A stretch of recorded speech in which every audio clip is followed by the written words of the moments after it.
जी sir, internal. Latency से आगे बढ़ना था। हाँ, तो यहीं से हम लोग कल देख रहे थे CAS लेटेंसी या रिफ्रेश इंटरवल। ये कंट्रोलर के फार्मर के साथ सिंक होता है। अगर मिसमैच हो जाए तो फोन जो है वो रैंडम फ्रीज करेगा। रैंडम फ्रीज करेगा मतलब क्या होता है? Random freeze. फ्रीज का मतलब अटक जाना, रैंडम का मतलब बार बार। तो बार बार ये फ्रीज हो जाएगा। ये सिर्फ मैन्युफैक्चरर के कॉन्फिडेंशियल डॉक्यूमेंट में मिलता है। अभी देखते हैं CAS लेटेंसी क्या है। CAS लेटेंसी यानी कि कैश लेटेंसी क्या है? कलम एड्रेस स्ट्रोब लेटेंसी। कलम एड्रेस स्ट्रोब लेटेंसी एक रैम टाइमिंग पैरामीटर है जो बताता है कि मेमोरी कंट्रोलर के रीड कमांड देने के बाद एक्चुअली डाटा CPU को मिलने में कितना टाइम डिले होता है। ये डिले क्लॉक साइकिल में मेजर होता है और जितना छोटा होता है उतना ही फास्ट रैम रेस्पॉन्स होता है। डिटेल से एक्सप्लेनेशन करते हैं। CAS latency, CL that equal to read command और डाटा अवेलेबल होने के बीच का डिले। कमांड और डाटा यानी कि CPU ने कमांड दिया और उसको डाटा मिलने के बीच में जितना टाइम होता है उसको कहते हैं CAS लेटेंसी। फिर आते हैं synchronous DRAM, SDRAM। Clock cycle में मेजर होता है। एसिंक्रोनस DRAM नैनो होगा भी नहीं होता।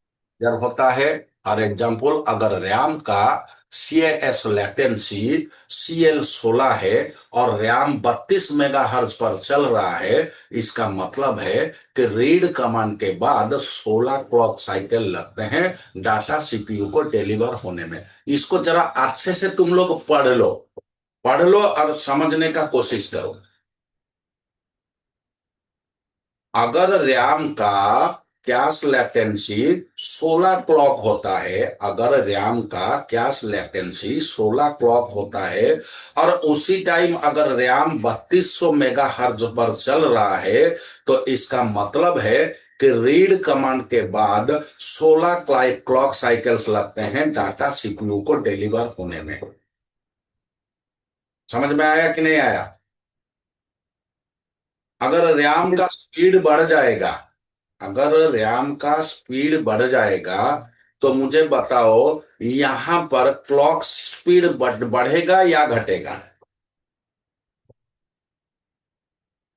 अगर अभी 3200 मेगाहर्ट्ज पर रैम काम कर रहा है, 3200 मेगाहर्ट्ज पर रैम काम कर रहा है, तो 3200 में इसको 16 क्लॉक टाइम लगता है डाटा को डिलीवरी करने के लिए। तो रैम का स्पीड 3200 से घटाकर हम 5400 कर देते हैं। तो क्या वो ही क्लॉक स्पीड रहेगा या क्लॉक स्पीड घट जाएगा या क्लॉक स्पीड बढ़ जाएगा? तो क्लॉक बढ़ाना पड़ेगा ना गुरु जी। नहीं रे। अगर हमारा फ्रीक्वेंसी बढ़ा तो क्लॉक स्पीड घट जाएगा। यानी कि क्लॉक स्पीड क्या होता है? लेटेंसी होता है ना। जी जितना जी जी। क्लॉक लेगा उतना ज्यादा लेटेंसी बढ़ेगा। जितना कम क्लॉक का इस्तेमाल करेगा तो लेटेंसी उतना ही घट जाएगा।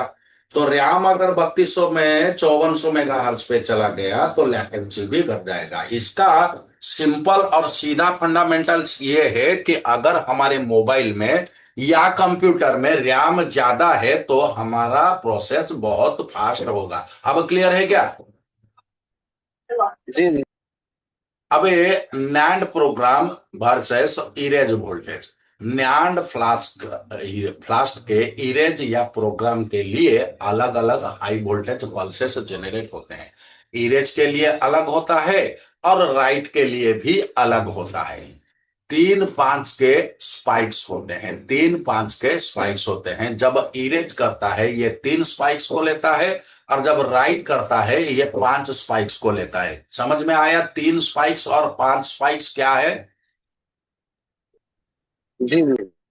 देखो, यहां पर बताता हूं तुमको। 3 स्पाइस स्पाइक और 5 स्पाइक क्या होता है।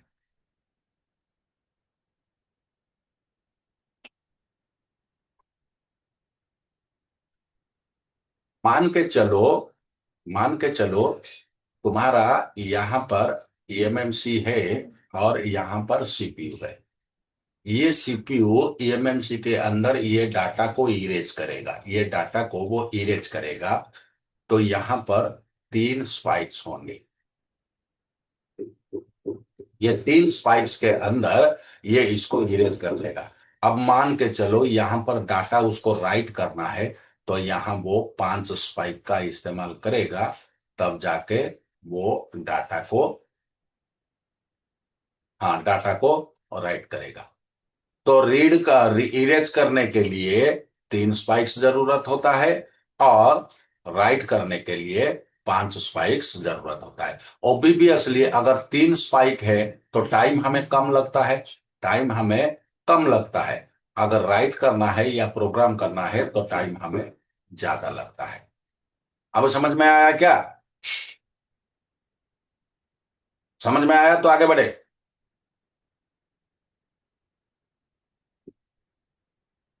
क्या? ये गुरु जी आगे जी बढ़े। आगे, जी आगे बढ़े सर। वही।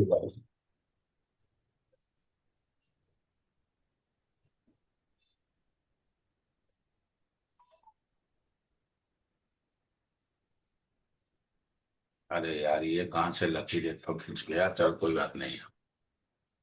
सो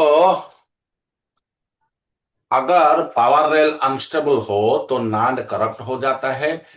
यह हाइडन वोल्टेज स्पाइक आम मल्टीमीटर से डिटेक्ट नहीं होता है, ऑसिलोस्कोप इसके लिए चाहिए। तो इस स्पाइक को देखने के लिए हमें डिजिटल ऑसिलोस्कोप का इस्तेमाल करता है। इंटरनल रेजोनेंसी ब्लॉक्स, और नांड के अंदर कुछ हाइडेंस रेजोनेंस, ये जरा इसको जरा समझना, ये एक इंपॉर्टेंट चीज है, क्योंकि कभी इसके बारे में हमको पता ही नहीं चलता है। जरा इसको समझो। नांड के अंदर कुछ हाइडन रेजोनेंसी ब्लॉक होते हैं जो फैक्ट्री में रिजर्व किए जाते हैं। अगर यूजर ब्लॉक्स फेल हो जाए तो कंट्रोलर ऑटोमेटिक उन्हें रिप्लेस करता है। ये आम यूजर को कभी पता नहीं चलता। मतलब समझ में आया क्या? ये रेडोनेंसी क्या है, समझ में आया है क्या? नहीं नहीं गुरु जी। सिंपल बात है यार, इसमें कौन सी बड़ी बात है। चलो तुम्हें समझाता हूं। मान के चलो तुमने कुछ झोला जो है एक कमरे में रखे हो सामान भरने के लिए, कुछ झोला तुमने सामान भरने के लिए रखा है, और तुमने एक रोबोट के माध्यम से तुमने उस झोले को भरने के लिए उसको सामान दे दिया। अब वो रोबोट अंदर गया तो देखा उसमें से दो झोला क्या है, वो फट गया है, उसमें अगर सामान रखेंगे तो वो गिर जाएगा। लेकिन तुमने उसको कहा है 1 2 3 झोले में रखना है, 4 5 6 को छोड़ देना है। तुमने उसको कहा है 1 नंबर 2 नंबर 3 नंबर झोले में सामान लेके रखो, और 4 नंबर 5 नंबर 6 नंबर को छोड़ देना। और वो वहीं पर जाके देखता है कि 1 नंबर 2 नंबर फटा हुआ है। तो वो क्या करता है, 3 नंबर में तो भरता है, और 1 2 जगह जगह में वो 4 5 में भर देता है। तो ये होता है रेडुडेंसी। क्या होता है? समझ में आया क्या? अभी अभी तक आया या नहीं आया? जी गुरु जी, जो जी खराब रहेगा उसमें से ये कर देगा और छोड़ देगा। हाँ, यानी कि कहने का मतलब, हमारे जितने ईएमएमसी के अंदर डाटा को स्टोर करने के लिए ब्लॉक्स होते हैं, जो हम लोग जानते हैं कि इतना ब्लॉक्स हमारे लिए है, उसके अलावा कंपनी उसमें कुछ रिजर्व ब्लॉक्स रखता है।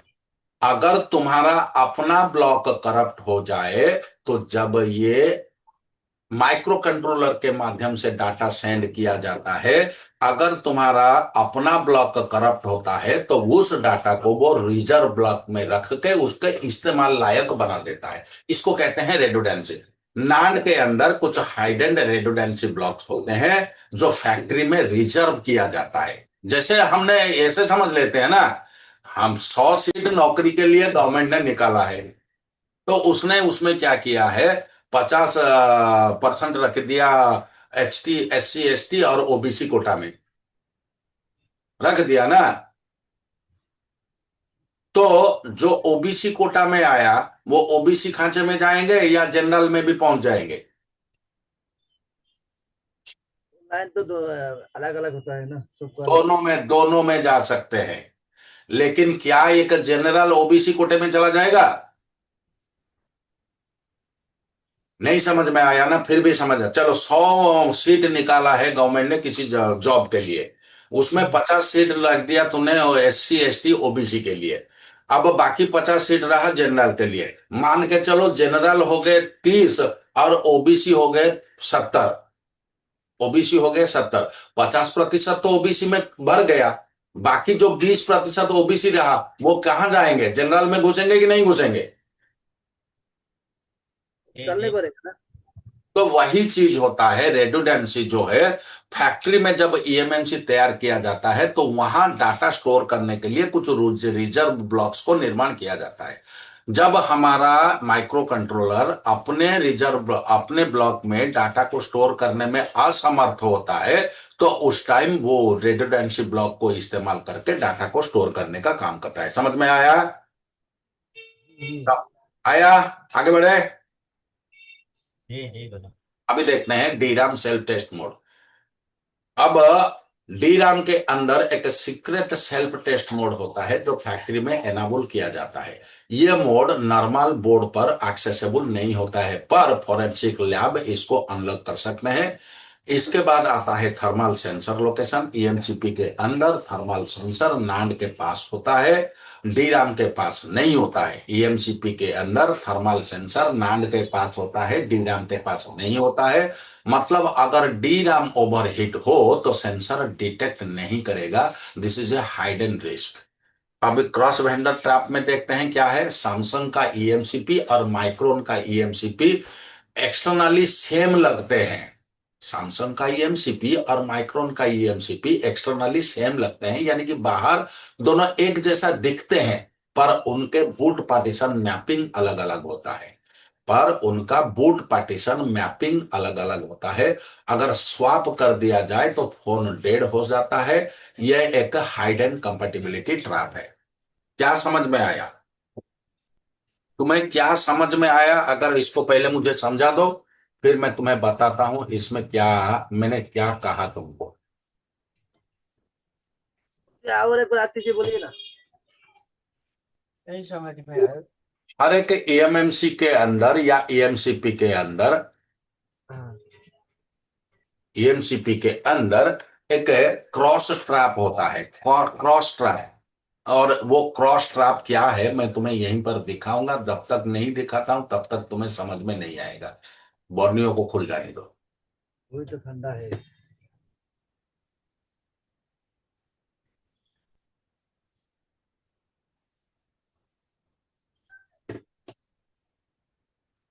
नहीं तो ये फास्ट फास्ट हो गए।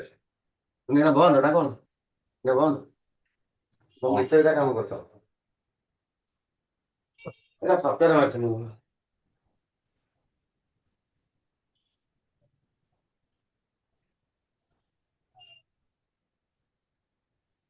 कोई भी मदरबोर्ड को हम यहां से उठा लेते हैं, किसी को भी हम ले लेते हैं जिसका सीमेटिक हमारे पास मिलेगा, इसका सीमेटिक मिल जाएगा। सीमेटिक को ओपन कर लेते हैं और लेआउट PDF को ओपन कर लेते हैं।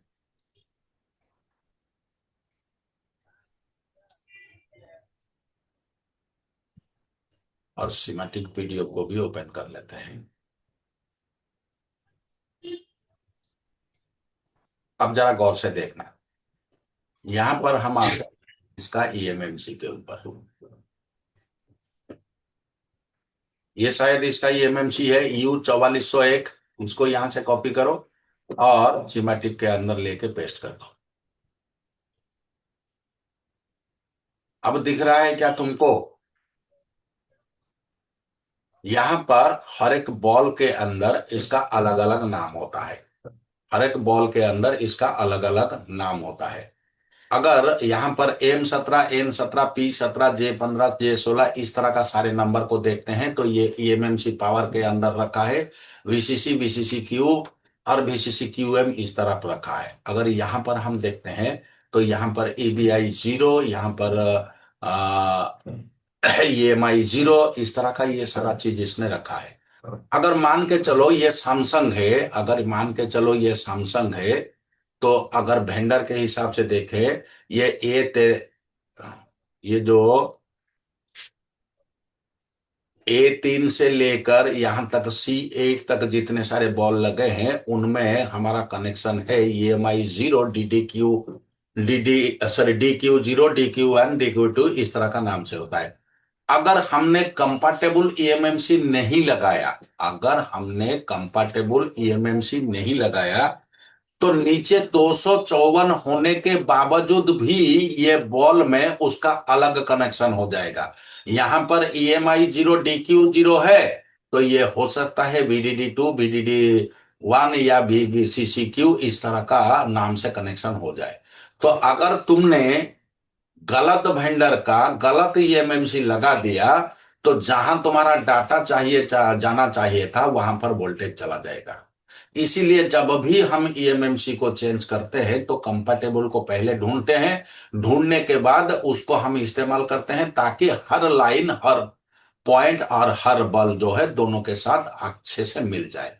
इस वजह से ये कहता है इनमें ट्रैप होता है। क्या कहता है? इनमें ट्रैप होता है। और इस ट्रैप के वजह से, इस ट्रैप के वजह, गुरुजी, हाँ, हम 221 या 254 का डाटा शीट उठाते हैं, उनकी बॉल को देखते हैं तो 221 का तो कॉमन बॉल सबका एक ही बॉल होता है, चाहे वो कोई सी भी ऐसी हो, या 254 हो तो सबकी एक ही पिने होती, पॉइंट आउट होता है।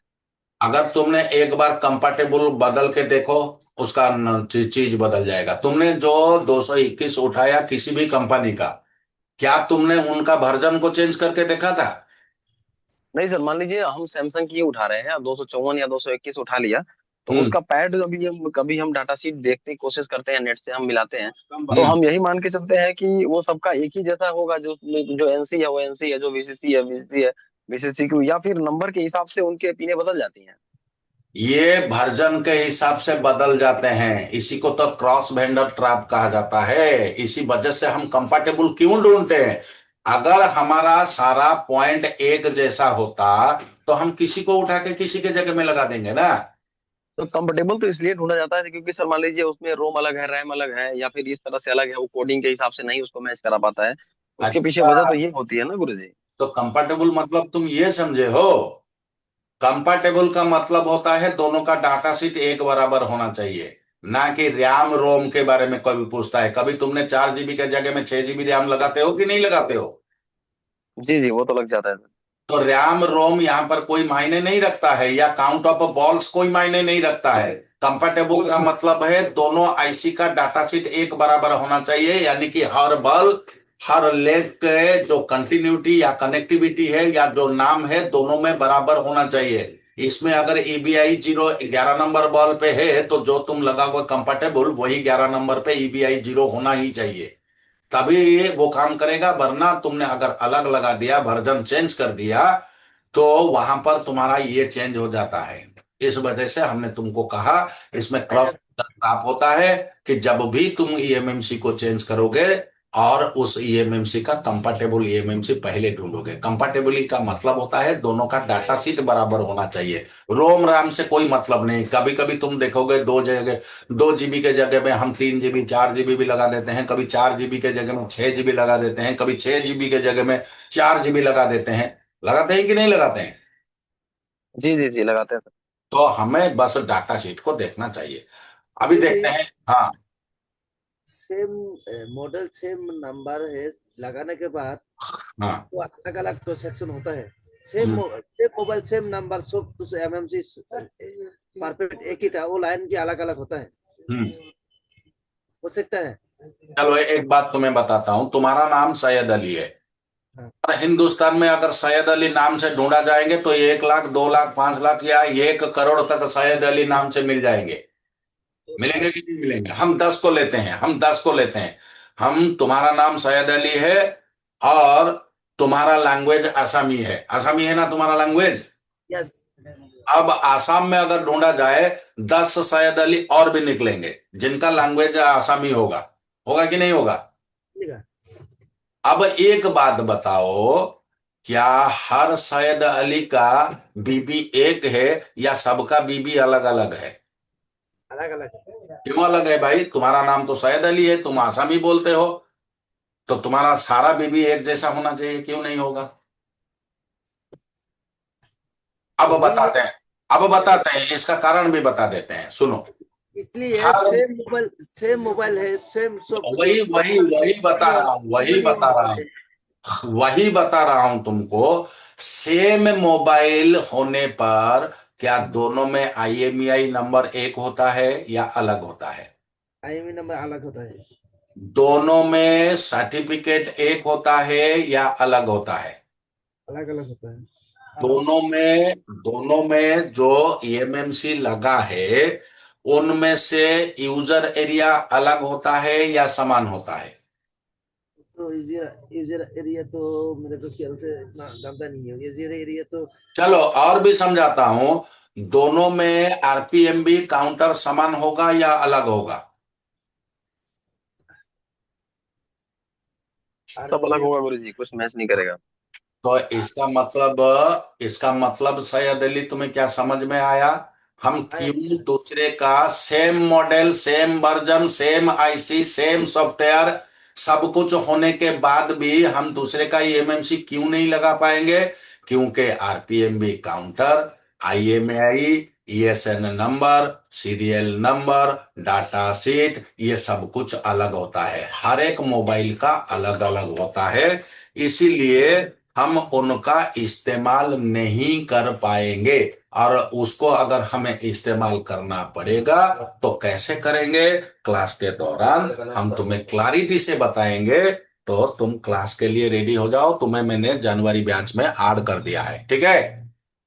यस। चलो, यहां तक समझ में आ गया आजाद सिंह साहब? जी जी जी। तो आगे बढ़ते हैं।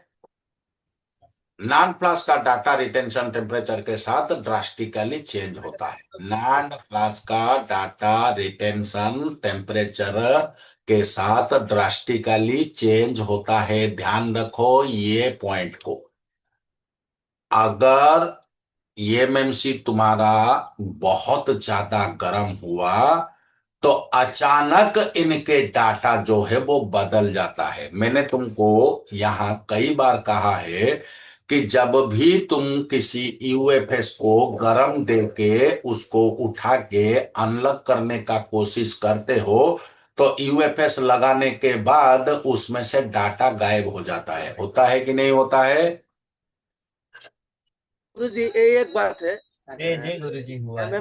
MMC में हीट लगने के बाद सॉफ्टवेयर क्यों खराब होता है? यही तो बता रहा हूं ना, यहीं पर तो इसी चीज को बता रहा हूं ना।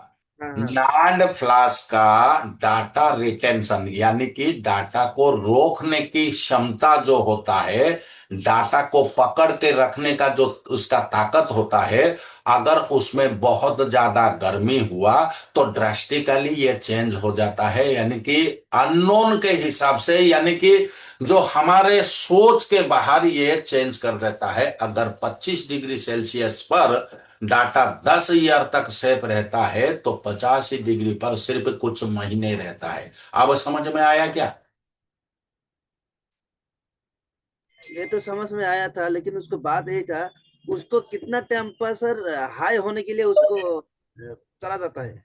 नहीं, वो थोड़ा अलग चीज है। जो सवाल तुम कर रहे हो ना, वो सवाल क्लास के दौरान तुम्हें बताया जाएगा। कितना टेम्परेचर में उठाना है, कितना टेम्परेचर में इसको बिठाना है, और कौन सा टेम्परेचर तुम्हारे लिए सेफ होगा, कौन सा टेम्परेचर तुम्हारे लिए अनसेफ होगा। वो हर एक EMMC के साथ बदलता रहता है, हर रूम टेम्परेचर के साथ बदलता रहता है। यानी कि ये एक तरीका ऐसा नहीं है कि हमने तुम्हें पर्टिकुलर कोई टेम्परेचर बता सकते हैं। मसलन मैं तुम्हें बताता हूं, अभी तुम्हारा आसाम में अभी का तुम्हारा टेम्परेचर क्या है? कितना टेम्परेचर होगा? 20, 22, 25 ऐसा होगा ना? 36 ऐसे होता है। चलो जो भी है, 20 से 30 के अंदर है। तो अगर वहां पर तुम 260 डिग्री दोगे तो रूम टेम्परेचर को 30 मिलाओ तो 290 डिग्री हो गया।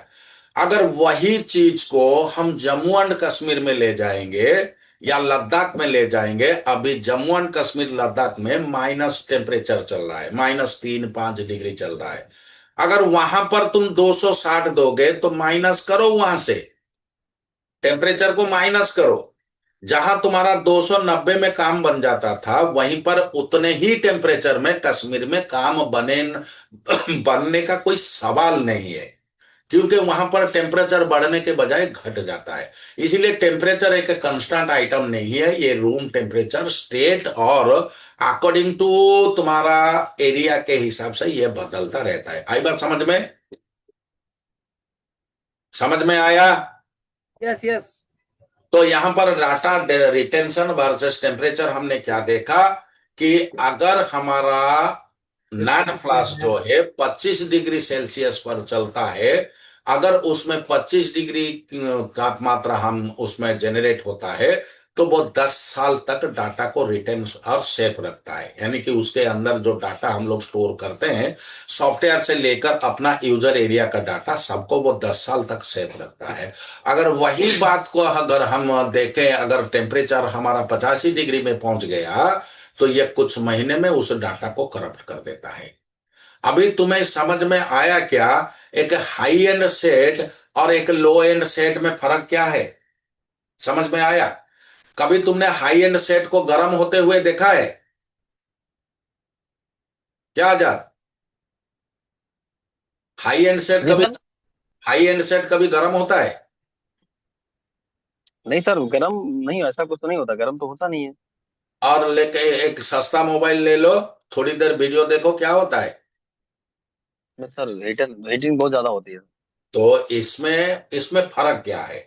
हाई एंड सेड में अनगिनत फिल्टर्स का इस्तेमाल किया जाता है ताकि उसका फ्लो ऑफ करंट की एरर को जीरो कर दिया जाए, यानी कि फ्लो ऑफ करंट में कोई एरर ना आए।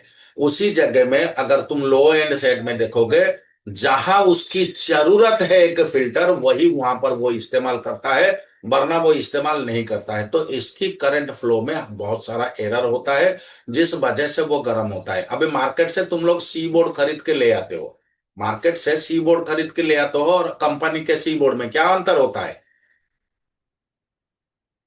गुरुजी बहुत वो भी मेरे पास सैमसंग में, उसमें बोर्ड डाल रहा था, तो उसमें नेटवर्क वाली जो दो पीएफ लगी रहती है सीरीज में, उसका लाइन ही ओपन है, उसमें पीएफ डाला ही नहीं है सर। गुरुजी नेटवर्क तो ठीक है, लेकिन उसमें जो कंपोनेंट लगे रहते हैं ना फ्लो ऑफ करंट का, वो नहीं रहता। यही बात है, यही बात है। गुरुजी वो हाई कस्टमर ले आया, नेटवर्क प्रॉब्लम है, मैं देखा तो उसके सीरीज में लगा हुआ है, उसमें कंपोनेंट ही नहीं है गुरुजी। और बोल रहे हैं कस्टमर की नेटवर्क ही नहीं आता है। तो कहां ये से तो हाल है आया? सर मार्केट का। इसीलिए तो क्लास के दौरान मैंने तुमको क्या बताया है कि कभी भी अगर सैमसंग का मोबाइल हो, अगर सी बोर्ड में प्रॉब्लम आया है तो ओरिजिनल में चेंज करो, ये बार बार मैंने बताया है ना। तो गुरुजी उसने आपसे क्लास नहीं किया ना। चलो कोई बात नहीं, मैं यहां पर सिर्फ 5 मिनट का रेस्ट मतलब ले रहा हूं, रिज्यूम। 5 मिनट के बाद फिर मैं आता हूं, तब तक तुम आपस में बात कर सकते हो। Yes yes yes. तो यहां पर हमने डाटा रिटेंशन के बारे में समझ में आया क्या रामचरण? जी जी जी गुरु। तो याद रखना कि जितना ज्यादा गर्म होगा नांड, उतना उसकी डाटा में खतरा है। तो अगर इसको यूं समझो, इसको ऐसे समझो कि हम चलते हैं यहां पर आजाद, एक सैमसंग ईएमएमसी का नाम बता दो। एक सैमसंग ईएमएमसी का नाम बता मेरे को। KMRX। KMRX।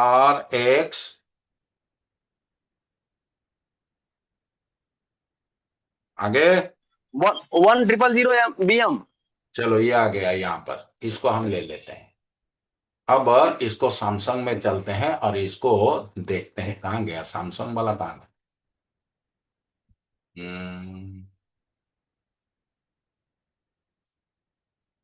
ये सैमसंग सेमीकंडक्टर, यहां से हम इसको खोल लेते हैं। खोलने के बाद यहां इसका पूरी तरह से डिटेल इसने दिया नहीं है, इसने पूरी तरह से डिटेल नहीं दिया है। यानी कि अगर हम यहां पर देखें, जहां पर हम डाटा शीट के अंदर जाते हैं, वहां पर वो टेम्परेचर को दिखाता है, वो टेम्परेचर को दिखाता है। अगर टेम्परेचर अगर वहां पर देखोगे,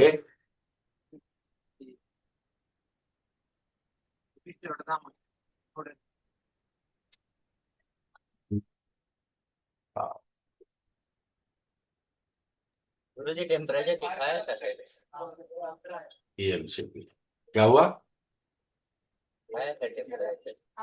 हाँ, वहां पर तुम्हें टेम्परेचर दिखाता है, तो समझ जाना उतने ही टेम्परेचर तक वो काम करेगा। उससे अगर ज्यादा टेम्परेचर हुआ तो वो डाटा को लॉस करेगा। इसीलिए जब भी तुम लोग ईएमएनसी यूएफएस उठाते हो, मैं तुम्हें कहता हूं कि इतने टेम्परेचर पर इसको उठाओ, वरना इसका डाटा लॉस हो जाएगा। अभी तुम लोगों के साथ ये ऑलरेडी घट चुका होगा। तुम्हारा चलता फिरता किसी मोबाइल से तुमने यूएफएस को निकाला और बॉक्स में डालने के बाद उसमें कोई डाटा नहीं है, ऐसा होता है ना आजाद? जी होता है सर। तो इसीलिए इस तरह का इसको कहते हैं डाटा रिटेंशन वर्सेस टेम्परेचर। कैसे काम करता है? सीपीयू एक डाटा रिक्वेस्ट करता है, मेमोरी कंट्रोलर एक कलम एड्रेस स्ट्रोब यानी कि सीएस सिग्नल भेजता है। कलम एड्रेस स्ट्रोब क्या होता है? क्या होता है कलम एड्रेस स्ट्रोब? समझ में आया कि नहीं आया? जी देखो, गुरु यहां से एक ऐसा हम बना लेते हैं, उसके बाद इसको ऐसे भाग कर देते हैं, ऐसे इसको हम भाग कर देते हैं।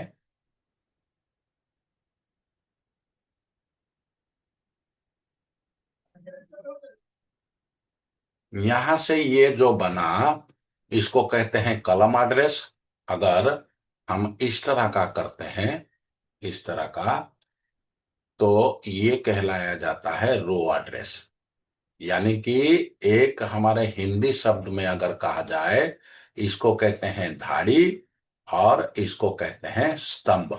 स्तंभ के आकार में अगर वो एड्रेस करे, नान में ध्यान रखना, नान जब भी एड्रेस करता है तो वो कलम में करता है, और नॉर जब भी करता है तो वो रो में करता है। ठीक है, अब नान एड्रेस और नॉर एड्रेस समझ में आ गया क्या?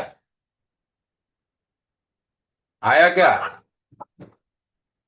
ना अभी भी समझ में नहीं आया? नहीं आया समझ। क्या बात करता है?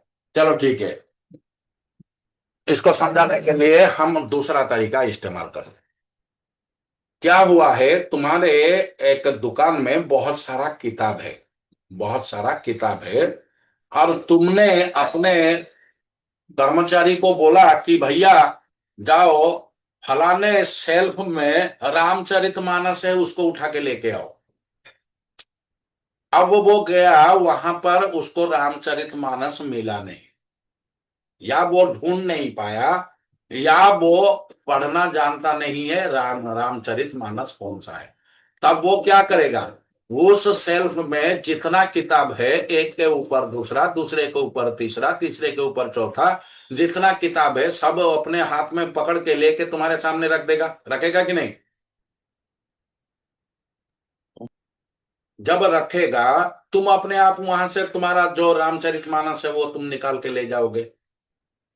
तो इसको कहते हैं कलम एड्रेस। अगर रो एड्रेस की बात किया जाए, तो मान के चलो तुमने अपने उसी कर्मचारी को बोला कि भाई रामचरितमानस लेके आओ, तो उसको रामचरितमानस नहीं मिला, तो वो क्या किया, जिस सेल्फ में रखा हुआ था ये किताब, वो पूरा सेल्फ को उठा के तुम्हारे सामने ला के रख दिया, इसमें से तुम चुन के ले ली। तो ये होता है रो एड्रेस। एड्रेस मतलब क्या है? यहां पर एड्रेस का मतलब क्या होता है? ठिकाना।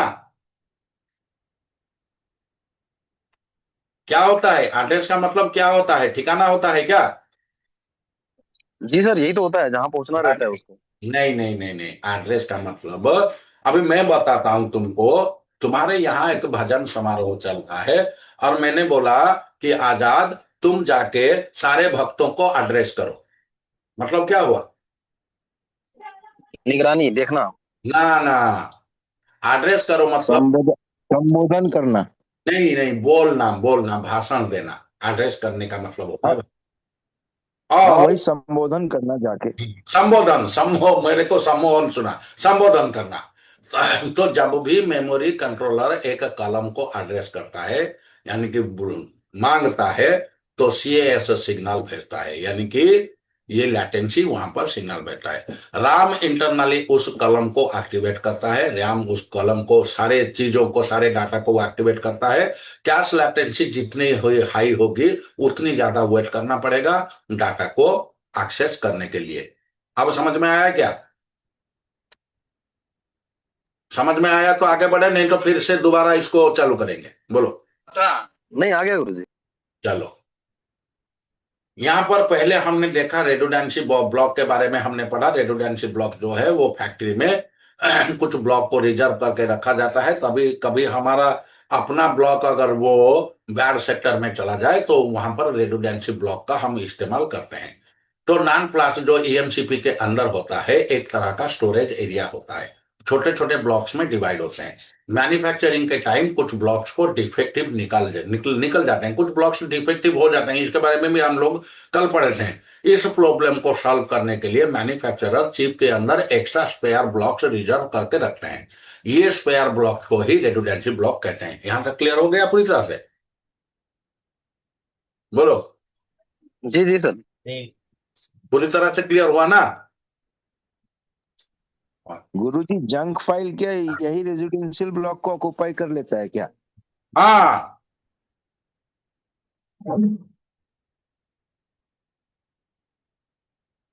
रेडुडेंसी ब्लॉक जो है वो तुम्हारा रिजर्व्ड ब्लॉक होता है। किसी एरिया में एक पुलिस स्टेशन होता है उनको सुरक्षा प्रदान करने के लिए।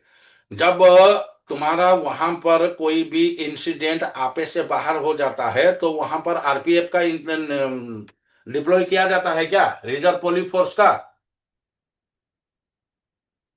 जी। उसी तरह जब हमारा डाटा करप्ट हो जाता है तो इस रिजर्व ब्लॉक को इस्तेमाल करके हम अपना काम को आगे बढ़ा देते हैं। कैसे काम करते हैं?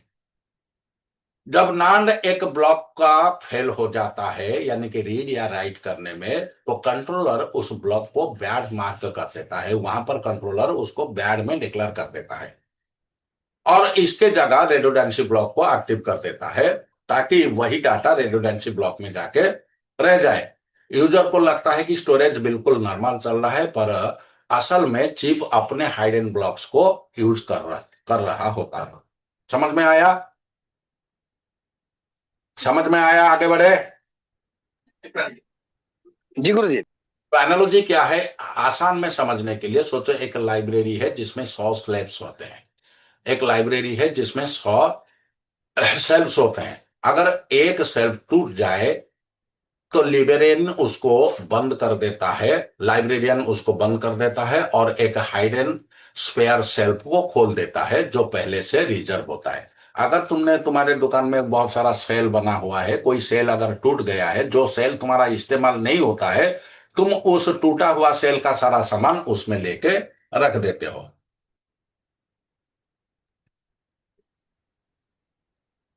गुरुजी एक दिमाग में क्वेश्चन आ रहा है। पूछो। आप इसके पहले बहुत दिन पहले आप जब गेट्स पढ़ा रहे थे, हाँ लॉजिक गेट्स, हाँ तब आपने कहा था कि लॉजिक गेट्स का अगर अंदर का कोई भी मॉसफेट हाँ, काम करना बंद कर दे या उल्टा सीधा काम करे तो कैलकुलेशन गलत हो जाएगा बिल्कुल हो जाएगा। और वो फंक्शन करना बंद कर देगा। हम्म। तो अभी ईएमसीपी के अंदर भी तो लॉजिक गेट्स काम कर रहा है। बिल्कुल। तो अभी आप बोल रहे हैं कि एक ब्लॉक अगर खराब हो गया तो उसको वो बंद कर देगा और दूसरे ब्लॉक को एक्टिव कर देगा। हम्म। तो एक ब्लॉक अगर खराब हो गया है तो फिर तो उसको पूरा ही डेड हो जाना चाहिए, अगर लॉजिक गेट का हम बात को सही माने तो।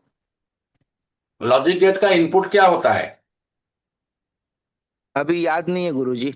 इनपुट 0 या 1 होता है कि नहीं? हाँ दोनों में से कोई एक। अगर एक ब्लॉक खराब हो गया तो एमसीयू यानी कि माइक्रो कंट्रोलिंग यूनिट उस जगह में 0 भेज देगा। तब क्या होगा? आउटपुट में 1 निकलेगा। अरे नॉट गेट लगेगा तभी तो no 1 निकलेगा। अगर नॉट गेट नहीं लगा है तो उसने 0 भेज दिया, यानी कि उसको डिजाबल कर दिया वो। अच्छा अच्छा अच्छा अच्छा, जब वो समझ डिजाबल गया। हो गया, अब वो पूरा सर्किट को वो कैसे बंद करेगा? गुरुजी ये मेरा भी एक डाउट है। हम्म। ये जो बैड सेक्टर होता है गुरुजी, ये रस दस्त या करंट की वजह से फ्रोजन वगैरह हो जाता है, कैसे बैड सेक्टर कैसे आता है? हाँ, ये भी एक बढ़िया बात है। अगर कल की क्लास को तुम याद करोगे, कल मैंने तुम्हें हाँ। कितने तरह का ये नांड बताया था? कल कितने तरह का नांड बताया था? चार चार टाइप का। जैसे कि गुरुजी अरे एसएलसी, एमएलसी, ट्रिपल एसएलसी सी। पहले आएगा, एमएलसी हम्म। आएगा, हम्म। क्यूएलसी आएगा, और बीच में एक और आएगा कुछ हम्म। याद नहीं है। एसएलसी, एमएलसी, टीएलसी, क्यूएलसी, ये 4 तरह का बताया पीएलसी। था ना। हाँ तो हाँ। एसएलसी एक जगह में एक डाटा रखता है, एसएलसी एक जगह में एक डाटा रखता है, एमएलसी एक जगह में 2 डाटा रखता है, टीएलसी एक जगह में 3 डाटा रखता है, और क्यूएलसी एक जगह में 4 डाटा रखता है। हाँ, क्यूएलसी गेमिंग डिवाइस में रहता है। हम्म। अगर मान के चलो किसी खांचे में तुम्हारा एक डाटा रखने का प्रावधान है और वहां पर हाँ 4 डाटा चल गया, तो क्या होगा वो? हाँ, वो एक ही से एक्सेप्ट करेगा ना वो। यही तो खराब है, समझने नहीं की लेगा। चीज है। नहीं, वो चारों को ले लेगा। और पूरा मर जाएगा। एक का जगह 4 देगा तो मर जाएगा ना। जगह नहीं है तो लेगा कहाँ अरे जगह है ना, वही तो बता रहा से? हूँ। चेंज कर देता है ब्लॉक, ठीक है। गुरुजी, गुरुजी, थूकने दो ना उनको। पानी पी रहा। पान तो थूकने दो। नहीं ये गुरुजी गुरुजी मिस्टर इंडिया हो गए। ये अरे पानी पी रहा हूँ। अच्छा अच्छा, आराम से पीजिए गुरुजी, घूट घूट करके, धीरे धीरे बैठ के। हाँ, पी लिया पी लिया, गुरु, रेडी। बोलो बोलो विशाल, बोलो बोलो। मेरे साथ अन्याय हो रहा है गुरुजी। कैसे अन्याय हुआ, बोलो। अत्याचार तो नहीं हो रहा है, अन्याय ही है मैं ना। कल आपको मैसेज किया हाँ। कि I am suffering from high fever, हाँ। अभी भी बुखार है। हाँ। कल पार्ट 1 आया और हाँ। आज ही अब पार्ट 2 चालू कर दिए। अब बुखार में भी हमको क्लास करना पड़ रहा है। देखो, अगर एक बात सोचा जाए कि यहाँ मास कम्युनिकेशन हो रहा है, और मास कम्युनिकेशन के लिए एक को तो बलि देना पड़ेगा। हाँ एक कोई बात नहीं गुरुजी, जब इनको बोलो सो जाए, इनको वीडियो मिल जाएगा। वीडियो तो मिल जाएगा, वो यूट्यूब पर मैं डाल दूंगा। चलो कोई बात नहीं, तो विशाल विशाल क्या सवाल है, पूछो। हो गया, मेरा डाउट क्लियर हो गया। चलो, तो यहाँ पर हमें इसको समझ में आ गया होगा। और टेक्नीशियन एंगल में अगर सोचे, रिपेयर में इंपॉर्टेंस क्या है? अगर ईएमसीपी के रेडुडेंसी ब्लॉक खत्म हो जाए, शायद अली ध्यान से यहाँ पर याद रख, यहाँ पर टेक्नीशियन एंगल में हमको सोचना पड़ता है, क्या करना पड़ेगा। अगर रिपेयर इंपोर्टेंस क्या है, अगर ईएमसीपी के रेडुडेंसी ब्लॉक खत्म हो जाए, बहुत ज्यादा ब्लॉक्स हो गया, तो चिप रीड राइट फेल देने लगता है और फैन फोन डेड बूट करता है। यानी कि जब तक तुम्हारा ईएमसीपी के अंदर रेडुडेंसी ब्लॉक है, तब तक तुम्हारा ईएमसीपी बैड हेल्थ में नहीं जाएगा। और जैसे ही रेडुडेंसी ब्लॉक्स खत्म हो जाएंगे, वैसे ही तुम्हारा ईएमसीपी बैड हेल्थ में चला जाएगा। जब बैड हेल्थ में तुम्हारा ईएमसीपी चला गया, तो वहां से सेट तुम्हारा डेड बूट, यानी कि बूट फेल हो जाता है, डेड हो जाता है। डायग्नोसिस कैसे करेंगे? नॉन टेस्ट टूल कभी कभी बैड ब्लॉक को काउंट दिखाते हैं। नॉन टेस्ट ब्लॉक कहां मिलता है हमको, सिंह साहब? नान को टेस्ट करने के लिए हमारे पास कौन सा टूल है? यूफाई गुरुजी। यूएफआई है, और आमतौर पर फ्री का जो टूल होता है एसपी प्लस टूल में भी नॉन टेस्ट हो सकता है। सर उसमें बुट वन बुट टू यूजर ये सब दिखा देगा? नहीं नहीं नहीं, नॉन मेमोरी को टेस्ट करने का प्रावधान एसपी प्लस टूल में है, ठीक है। हाइडन फैक्ट क्या है? यूजर को लगता है स्टोरेज जीबी में फिक्स है, पर असल में कुछ जीबी रेडंडेंसी के लिए रिजर्व होते हैं, जो कभी कभी विजिबल नहीं होते हैं। अब इसको देख लो जरा, ईएमएमसी का तुमने क्या क्या देखा? ईएमसीपी के अंदर अभी तक हमारा सफर कहां तक रहा?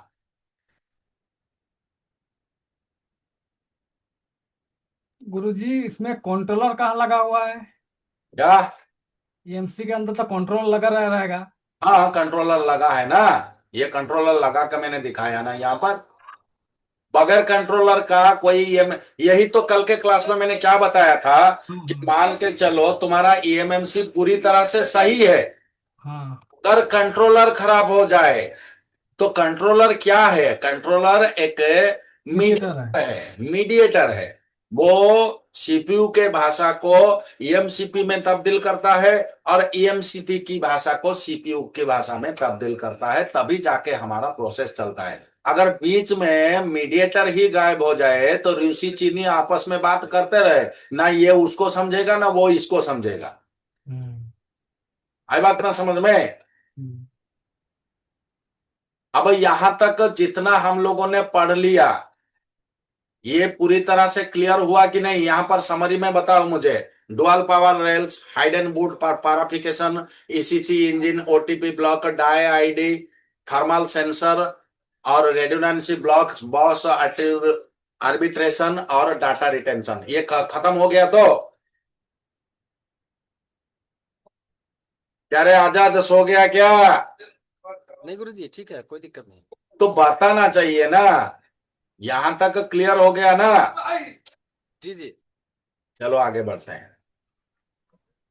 अब ईएमसीपी सीपी का जो इंटरनल स्ट्रक्चर है उसको देखें।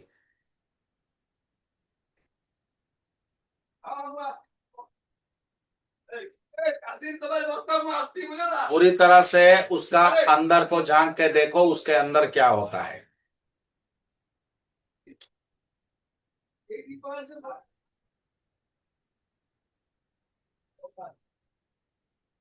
समझ में आ गया? बीसीसी कहां जा रहा है, बीडीडी कहां जा रहा है?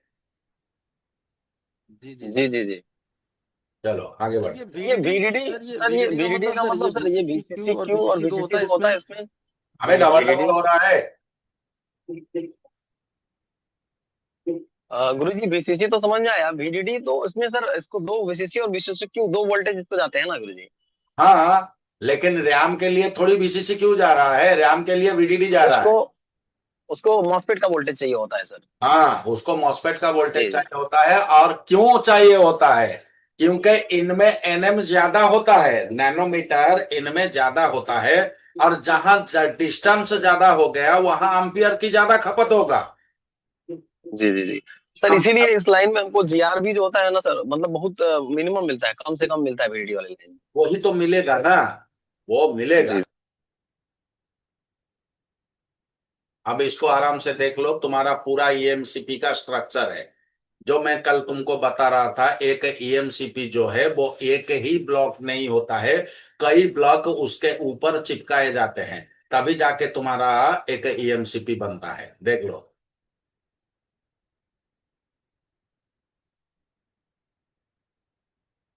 कल ज्यादा पूछा था ना सबस्ट्रेट के बारे में, ज्यादा भय कि नहीं?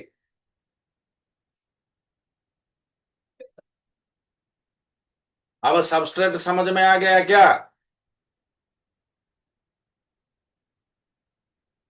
ये जो पिक्चर मैंने यहां पर तुम्हें दिखा रहा हूं, ये समझ में आ रहा है कि नहीं आ रहा है? जी जी बिल्कुल आ रहा है सर, बिल्कुल आ रहा है। जी गुरु जी।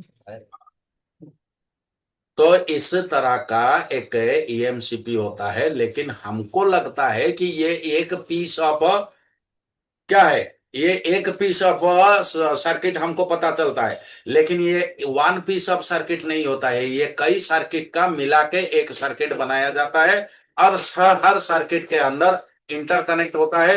जब नीचे हम बॉल बनाते हैं तभी जाके वो पीसीबी में बैठता है। अब यहां पर इसको जरा आराम से देख लो।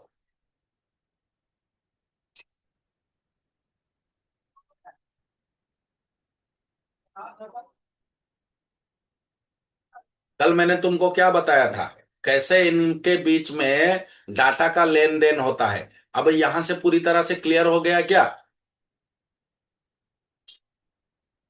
गुरुजी जी जी जी। थोड़ा छोटा कीजिए तो गुरुजी, थोड़ा ऊपर बढ़ाइए गुरुजी। थोड़ा छोटा हाँ, करके गुरुजी। बहुत ज्यादा छोटा हो गया। अब हुआ ना? अब थोड़ा सा, ये थोड़ा सा नीचे है, थोड़ा सा नीचे है। फोटो निकाल रहा हूँ गुरुजी। अरे वो तुम्हें मिल जाएगा, वो तुम्हें मिल जाएगा, चिंता ना करो। अभी देख लो, यहाँ पर गौर से देख लो इसके, ये कैसे काम करता है। कल मैंने यही चीज तुमको ही बताया था कि इनके बीच में जो डाटा का लेन देन होता है वो अरिथमेटिक लॉजिक में आता है, एएलयू में आता है। एएलयू में आने के बाद ये प्रोग्राम में जाता है, प्रोग्राम में जाने के बाद डाटा मेमोरी में जाके ये आउटपुट होता है। यही कल तुमको मैंने बताया था। गुरुजी इसमें जो अंदर इसके इंटरनल डाटा में वो वाला आइडिया जो होता है एनवी एनवी रैम वाला, किधर होता है गुरुजी? वो प्रोग्रामेबल मेमोरी में होता है, किसमें होता है वो? ये तुम्हारा सीपीयू का स्ट्रक्चर है, ये ईएमएमसी का स्ट्रक्चर नहीं है। क्या है? हाँ। किसका नहीं गुरुजी ठीक है, तो इसमें भी तो वो जो एनवी डाटा एनवी रैम होता है गुरुजी, उसके कुछ इसमें भी तो सर कुछ डाटा उसका रहता है ना, मेरे सीपीयू में भी। अरे सीपीयू में क्यासी रहता है जो कि प्रोग्राम मेमोरी में रहता है, प्रोग्राम मेमोरी। इसको तो मैंने बस छोटा सा पार्ट करके दिखाया, अगर सीपीयू को पूरा पार्ट कर दूं तो ये बहुत बड़ा लंबा पार्ट हो जाएगा। उसके अंदर बहुत सारा सेक्शन होता है। जी आर्बिटर सेक्शन भी उसी के अंदर होता है, आर्बिटर सेक्शन भी इसी के अंदर होता है। इतना गहराई में आजाद तुम जाना चाहते हो क्या? नहीं गुरुजी, नहीं ठीक है गुरुजी। अगर हम जाना बहुत लंबा कर देंगे, वो तो पता है मुझे, मिल जाएगा सर, बहुत लंबा हो जाएगा फिर। तो यही इसीलिए कह रहा था। चलो यहां पर हम आ गए मोबाइल के मदरबोर्ड में। मोबाइल के मदरबोर्ड में हम लोग आ गए, और ये हमने किसको ढूंढ के यहां पर रखा है मदरबोर्ड में? ये ईएमएमसी है क्या, ईएमसीपी है क्या? जरा गौर से देखो, ये ईएमसीपी है ना? गुरुजी जी दोनों इसमें है। तो यहाँ पर ये मेमोरी रैम है, और इधर रैम है और इधर मेमोरी है, ईएमएमसी है। सभी कुछ इसी के अंदर है। तो यहाँ पर हमने सबसे पहला उठाया EBICA, EBI_CA। यहां से इसको कॉपी करते हैं और चलते हैं इसके अंदर, इसको लेके यहां से पेस्ट कर देते हैं। यहाँ पर नो मैच फाउंड दिखाया, मतलब ये किसी दूसरे। अरे अरे अरे अरे अरे अरे अरे अरे, हमने क्वालकॉम से इसको बनाया था और ये शायद मीडिया टेक है। ये मीडिया टेक है ना?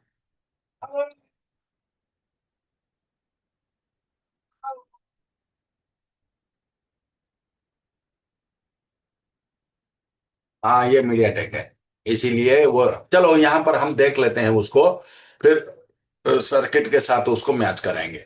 EBICA क्या है? EBICA एक सिग्नल ग्रुप होता है जो मोबाइल मदरबोर्ड में एक्सटर्नल बॉस इंटरफेस, यानी कि EBI एक्सटर्नल बॉस इंटरफेस के कलम एड्रेस लाइंस को रिप्रेजेंट किया करता है। ये मेनली नैंड फ्लैश या एक्सटर्नल मेमोरी मॉड्यूल्स के साथ कम्युनिकेशन के लिए यूज होता है। इसे क्वालकॉम को उठाते हैं यहां से।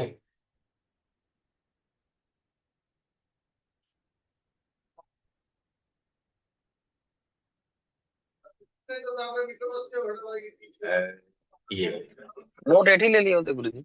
क्या हुआ? ठीक है सर। उठाया ना, सही उठाया है ना?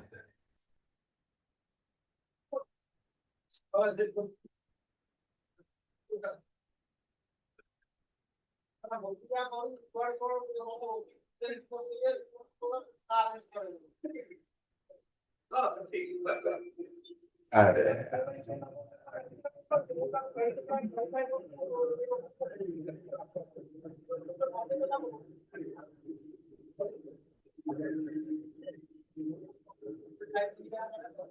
अभी आंसर नहीं दे रहा है, तो कहीं तो होना चाहिए ना। नाम शायद कुछ अलग होगा, इस सर्किट में नाम शायद कुछ अलग होगा।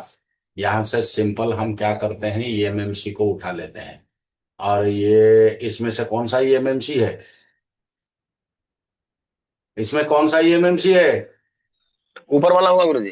चलो 1301 को लेते हैं, कॉपी करते हैं तो इसमें यहाँ से इसको पेस्ट कर देते हैं, पेस्ट सर्च करेंगे तो याद है। हाँ ये अरे गुरुजी तो सीपीयू लग रहा है। अच्छा नहीं, नहीं नहीं सुपर कहाँ है, ये ईएमएमसी ठीक है। एलपीडीआर है। तो ईबीआई कहाँ है, ये है ना? अरे बड़ा कमीना है ये, दिख रहा है ना? ये क्या है, हाँ उसमें थोड़ा सा चेंज किया है, रंग वड़ी लगा दिया है।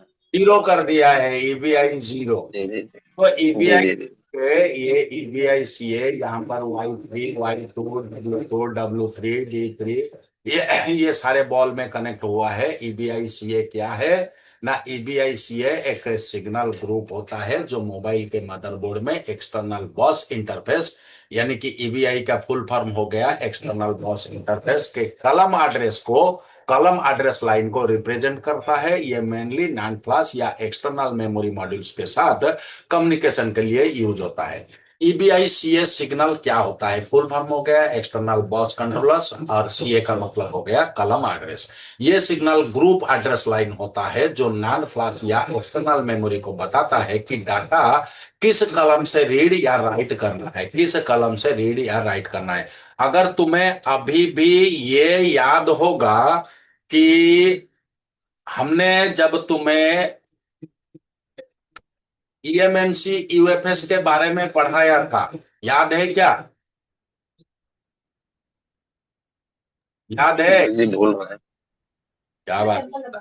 तो मैंने वहां पर तुम्हें दिखाया था कि नांड कैसे स्टोरेज होता है और नॉर कैसे स्टोरेज होता है, ये दिखाया था, या याद है या याद नहीं है? नहीं गुरुजी दिखाया था आपने जरूर, लेकिन दिमाग में नहीं है सर। वीडियो देखने से मेमोरी रिकॉल हो जाएगा गुरुजी।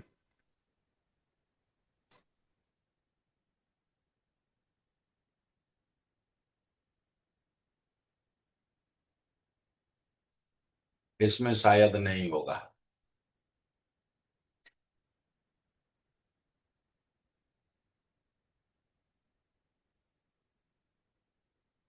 नहीं इसमें नहीं है।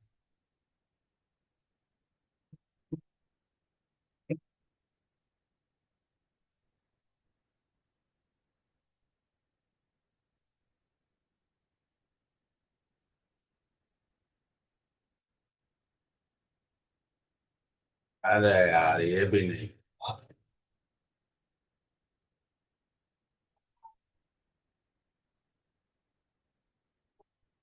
हाँ इसी में है, आप देखो कैसे स्टोर होता है, देखो खुद देखो। नांड कैसे स्टोर होता है, कलम में स्टोर होता है ना। जी जी इमेज इमेज को देखो, यहाँ पर नांड कैसे स्टोर होता है, कलम में होता है ना। और नॉर कैसे स्टोर होता है, रॉ। जी गुरुजी। यही चीज को मैंने तुम्हें बताया था और यही चीज तुम्हें भूल गया है। सो ये सिग्नल ग्रुप एड्रेस लाइन होता है जो नॉन क्लास नो एक्शन की नो नो मेमोरी को बताता है कि डाटा किस कलम से रीड होना चाहिए और किस कलम से राइट होना चाहिए। यह मल्टीप्लेक्ड एड्रेस बस का पार्ट होता है, मतलब सेम लाइन पे कभी कभी एड्रेस जाता है, कभी कभी डाटा। एक ही लाइन में एड्रेस जाता है और कभी कभी उसी लाइन में तुम्हारा डाटा भी जाता है। अब एड्रेस समझने में दिक्कत हो रहा है क्या? नहीं अभी सर। एड्रेस का मतलब कमांड, कभी कभी उसी लाइन में कमांड भी जाता है और कभी कभी उसी लाइन में डाटा भी जाता है।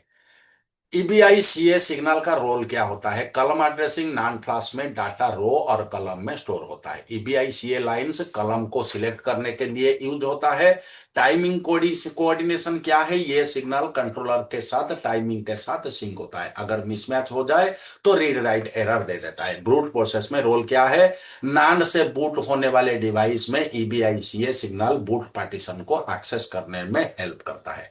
अब टेक्नीशियन के लिए जरूरी क्या है? Signal naming EBICA 0, EBICA 1, EBICA 2 and EBICA 7। इससे भी ज्यादा हो सकता है। यहां पर हमारा कितना है?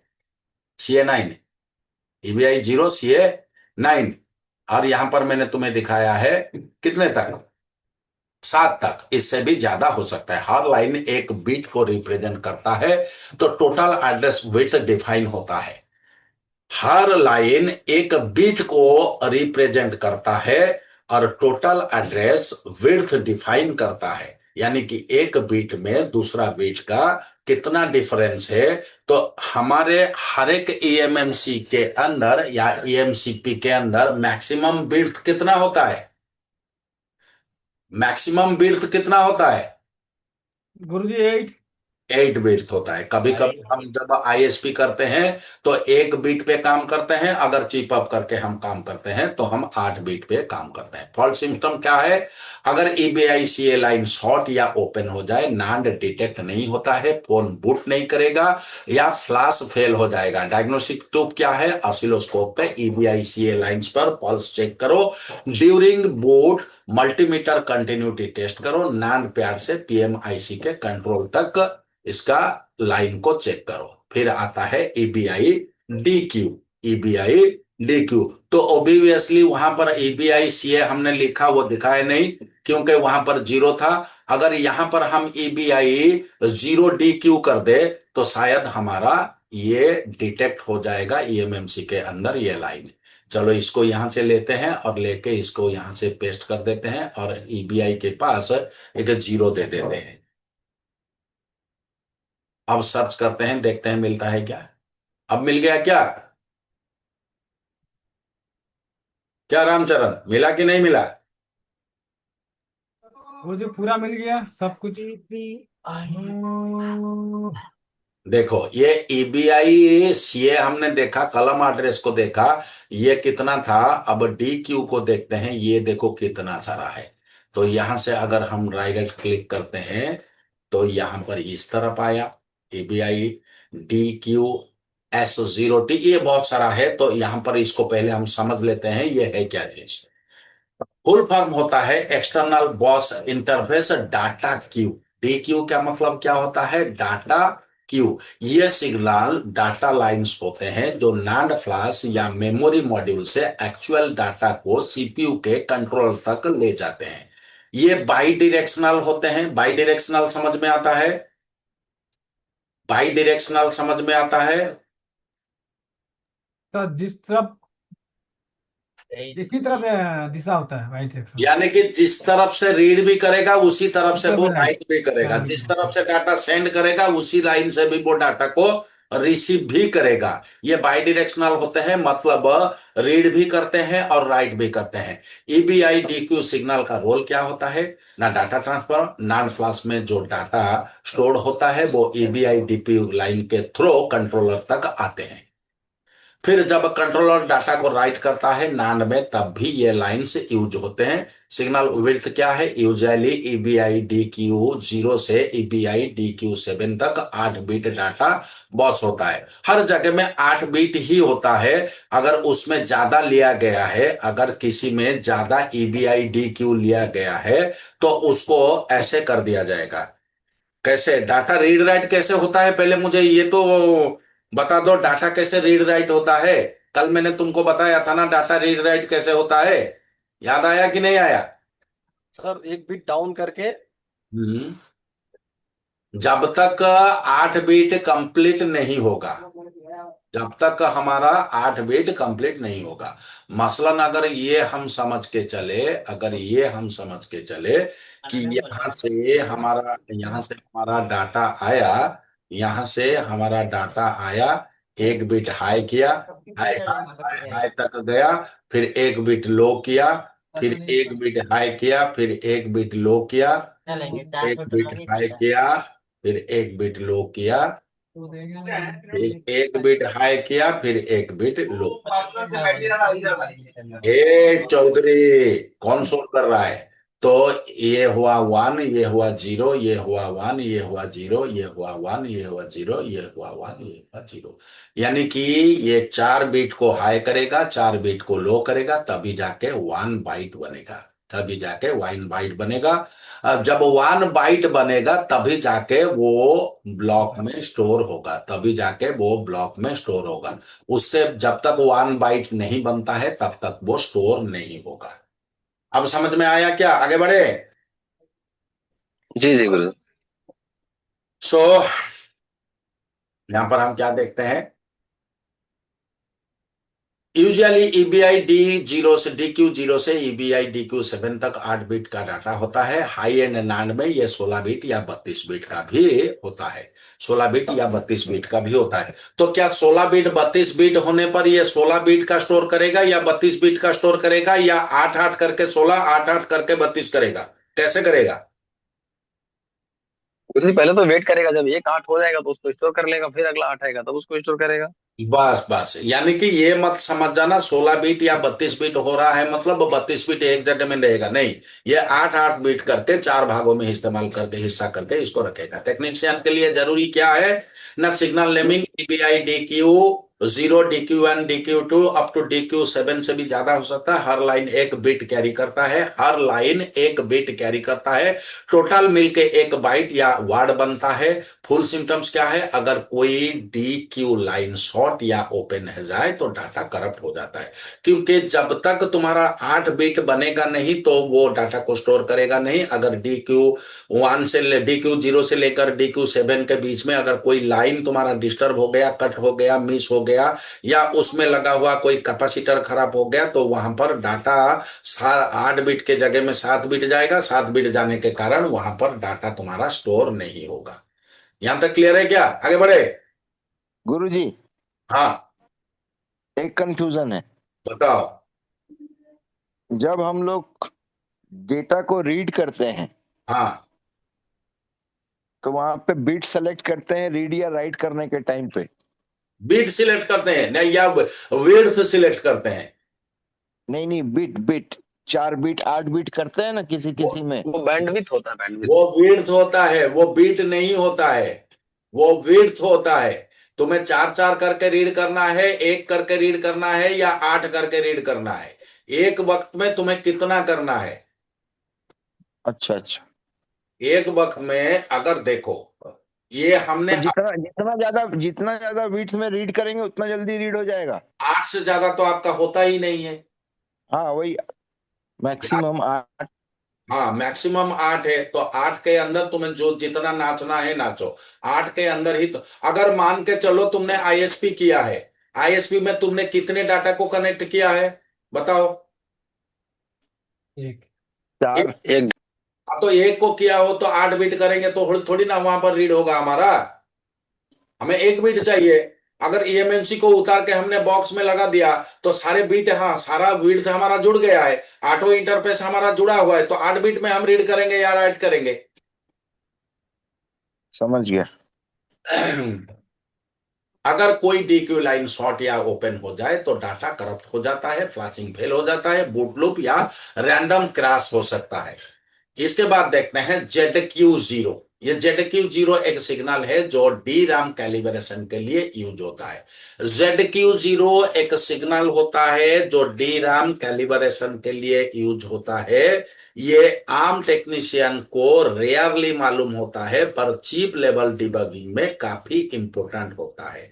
इसीलिए ज्यादातर तुम देखोगे DQ0 को या तो ये ग्राउंड कर देता है या तो ओपन छोड़ देता है। तो सिग्नल क्या होता है?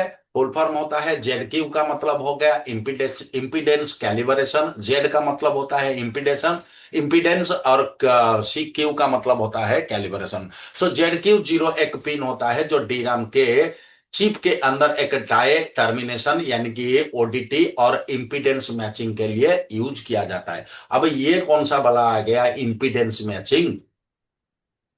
क्या आजाद? ये तो सर के ऊपर से निकल गया। इम्पीडेंस मैचिंग क्या है? पूरी इम्पीडेंस हम लोग पढ़े हैं, लेकिन मैचिंग का कुछ। मतलब भूल गए, यही है ना। जी। इम्पिडेंस का मतलब और होता सर है, ओडीटी क्या, हाँ, ओडीटी क्या होता है sir, ODT? On die termination, on die termination. आया समझ में? हाँ सर, आगे बढ़िए। तो ये सिग्नल DRAM कंट्रोलर को हेल्प करता है कि वो डाटा लाइंस को रेजिस्टेंस मैच करे ताकि सिग्नल डिस्टोरेशन ना हो। अगर मान के चलो EBI ZQ का हम 4 लाइन ले लेते हैं, ZQ का हम 4 लाइन लेते हैं, एक में 10 ओम्स, दूसरे में 11 ओम्स, तीसरे में 14 ओम्स और चौथे में 5 ओम्स। अब बताओ वो अगर डाटा सेंड करेगा, जो 5 ओम्स है वो पहले भाग जाएगा और जो जो 14 ओम्स है वो बाद में जाएगा। ओम्स का मतलब क्या होता है? रेजिस्टेंस का यूनिट है। और रेजिस्टेंस क्या होता है? बाधा देने का काम करता है। अगर वही चीज को अगर हम सभी को मैच नहीं करेंगे तो एक साथ हमारा डाटा जाएगा क्या? सिंक्रोनाइजेशन होगा क्या या नहीं होगा? क्या रामचरण, सिंक्रोनाइजेशन होगा? अगर एक पहले पहुंचा, बाद में दूसरा पहुंचा, कोई आगे पहुंच गया, कोई सबसे पीछे पहुंच रहा है, तो डाटा रीड राइट करने में असुविधा होगा कि नहीं होगा? जी जी जी, नहीं होगा सर। तो इसीलिए जेड जो होता है वो इम्पिडेंस को कैलिब्रेशन करता है। कैलिब्रेशन का मतलब क्या होता है? जब तुम्हारा टच काम नहीं करता है, तुम बोलते हो कि इसको कैलिब्रेशन करके ले आओ। कैलिब्रेशन जब करते हो तब टच तुम्हारा सही काम करता है। जब तक तुम उसका कैलिब्रेशन नहीं करते हो तो किसी एक जगह में हाथ लगाओ तो दूसरा वो आइकन ओपन हो जाता है। यही होता है ना? तो जी, ऐसा ही कैलिब्रेशन होता का मतलब होता है आवाज चली अलाइनमेंट गई करना। अचानक। कैलिब्रेशन का मतलब होता है अलाइनमेंट करना, यानी कि सबको गुरुजी अपने आवाज चले गया था अचानक। मेरा आवाज चला गया था क्या रे आजाद? मेरा आवाज चला गया था? नहीं गुरु जी, अब गला तो ठीक है, आपने चेक भी किया है गला सुन मेरा पा रहा काम हूँ, कर रहा है कि नहीं? सुन पा रहा हूँ। चलो आगे आपका चलते हैं। आवाज आपका आवाज तो बिना माइक का भी आता है गुरुजी। माइक तो मैंने एक मेरा इधर मीटर दूर। प्रॉब्लम हो गया होगा। चलो यहां पर देखते हैं ZQ0 का रोल DRAM में क्या है। इम्पिडेंस, ये पहले तो हमने देखा ये इम्पिडेंस को कैलिब्रेशन करता है। DRAM कंट्रोलर ZQ0 पिन के थ्रू एक रेफरेंस रजिस्टर से कनेक्ट होता है। ये रजिस्टर DRAM के IO ड्राइवर का इम्पिडेंस को कैलिब्रेट करता है। सिग्नल हाँ बोलिए। माइक म्यूट रख, जब कस्टमर से बात कर रहा है, क्लास रिकॉर्डिंग हो रहा है, पता चल रहा है ना तेरे को? चलो यहां से आगे बढ़ते हैं। तो ये एक रजिस्टर DRAM के IO ड्राइवर के इंपीडेंस को कैलिब्रेट करने के लिए काम करता है। अगर इंपीडेंस मिसमैच हो जाए तो डाटा लाइंस में रिफ्लेक्शन होता है, नॉइज और करप्शन हो सकता है। ZQ इंश्योर करता है कि DRAM सिग्नल्स क्लीन और स्टेबल रहे। टेक्नीशियन के लिए क्या जरूरी है? नन ZQ0 pin usually DRAM IC के साइड में होता है। एक एक्सटर्नल रजिस्टर टिपिकली 240 ओम से ग्राउंड किया जाता है या VTT रेल से कनेक्ट होता है। इससे पहले, थोड़ी देर पहले मैंने तुमको क्या बताया था कि ये जो ZQ होता है ये आमतौर पर या तो ओपन रहता है या तो ये ग्राउंड के साथ कनेक्ट रहता है। अब सवाल ये है, ये ग्राउंड के साथ क्यों कनेक्ट रहता है? बताओ मुझे। क्या आजाद, तुम साइकिल लेके जा रहे हो, तुम साइकिल लेके जा रहे हो और तुम्हारा ब्रेक फेल हो गया, तो तुम रुकोगे कैसे? गुरु जी भिड़ेंगे तभी रुकेंगे, और कोई तरीका है नहीं। आगे से अगर तुम्हें कोई रोक दे, रुक हाँ जाओगे तब हो ना? सकता है गुरु जी। अब यही काम तो ये रजिस्टर। तो उसको तो ब्रेक ब्रेक तो है ना, साइकिल में तो ब्रेक है ना। अरे गधेड़ा, मैंने बोला ब्रेक फेल हो गया तब क्या करोगे? अरे पूरी बात सुनो भाई। हाँ, तो आगे से कोई अगर तुम्हें रोक दे तो तुम रुक जाओगे कि नहीं रुक जाओगे? तो यस। आईओ आईओ वोल्टेज जो होता है वो पॉजिटिव होता है या नेगेटिव होता है? প্রথমে তো নাই বললো, ও তো কার কাছ থেকে মাগায় দিল, अजय, 50 টাকা বাড়তি নিয়েছে, 250 টাকা। আমি তো কম দামে তো দিলাম, এটা এগুলো ফলস বেরিয়েছে। अरे यार ये बात को सुनता नहीं है। तो आजाद मुझे एक बात बता, आईओ वोल्टेजेस पॉजिटिव होता है या नेगेटिव होता है? तो पॉजिटिव हो गुरु जी। अगर रजिस्टर लगा के एक नेगेटिव उसके सामने रख दे, अगर वो थोड़ा कभी, जीरो जीरो हो जाएगा गुरुजी। नहीं जीरो नहीं होगा, हमने रजिस्टर लगाया ना, रजिस्टर क्या करता है, रेगुलेट करता है ना वोल्टेज को। जी जी जी। अब वो क्या करेगा, वो अगर आईओ वोल्टेज पागल हो गया तो ये ईबीआई उसको सही करेगा, इसलिए टिपिकली यहां पर एक 240 ओम्स का रजिस्टर लगाया जाता है। तो देखते हैं ZQ0,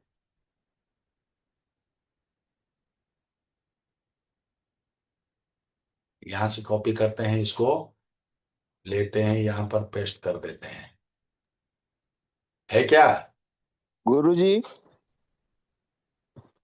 है क्या। गुरुजी, हाँ, ये 240 ओम का रजिस्टर निकाल के अगर वहां पे 10-20 ओम का रजिस्टर लगा दे तो क्या होगा? आईओ वोल्टेज पागल हो जाएगा। जो तुम्हारा 1.8 आईओ वोल्टेज आता है, उसको अगर फुल दम से ग्राउंड मिल गया तो वो पागल हो जाएगा। रिजल्ट क्या होगा उसका? रिजल्ट हैंडसेट डेड हो पे जाए, डेड सेट डेड हो जाएगा, ऑटोपोट बनाएगा। ठीक है, एक रजिस्टर चेंज करके मैं परेशान करूंगा 100 टेक्नीशियन को। अगर वो मेरा स्टूडेंट है वो तो परेशान नहीं होगा। तो क्या आजाद, यहां पर हमें 240 ओम्स का रजिस्टर मिल गया।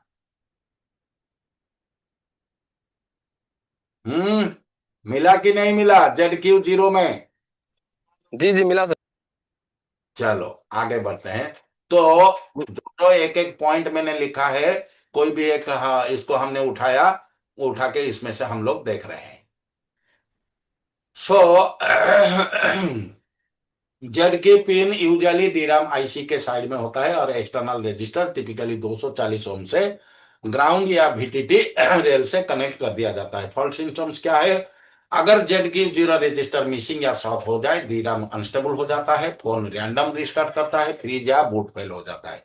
डायग्नोस्टिक टिप क्या है, मल्टीमीटर से ZQ0 पिन पे रेजिस्टेंस चेक करो, सीमेटिक में ZQ0 लाइन ट्रेस करो और रजिस्टर का वैल्यू को कंफर्म करो। इसके बाद तुम्हारा वो काम खत्म। इसके बाद आते हैं DNU।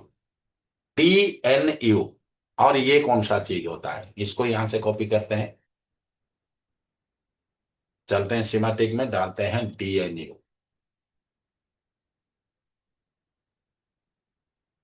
आ गया DNU। क्या यहां पर इस्तेमाल हुआ है DNU, इस्तेमाल हुआ है यहां पर। नहीं एनसी है गुरुजी। ये 1 से 8 तक NC है, लेकिन यहां तो हमारा शायद 9 है, तो मतलब कोई DNU है। ये क्या है, DNU जी है। जी जी यहाँ यूज। जी जी जी। तो वो भी 240 ओम्स में रजिस्टर के साथ ग्राउंड हुआ है। जी जी जी हो गया है गुरुजी। चलो देखते हैं क्या है DNU। DNU पिंस क्या होता है, फुल फॉर्म होता है डू नॉट यूज, इस्तेमाल मत करो। क्या कहता है, क्या कहता है, इस्तेमाल मत करो। ये पिन आईसी के डाटा शीट में क्लियरली मार्क किए कर लिए जाते हैं, कि मतलब मैन्युफैक्चरर ने डिसाइड किया है कि ये पिंस नॉर्मल ऑपरेशन के लिए यूज नहीं करना है, नॉर्मल ऑपरेशन के लिए यूज नहीं करना है, फैक्ट्री मोड में इसका यूज किया जाता है।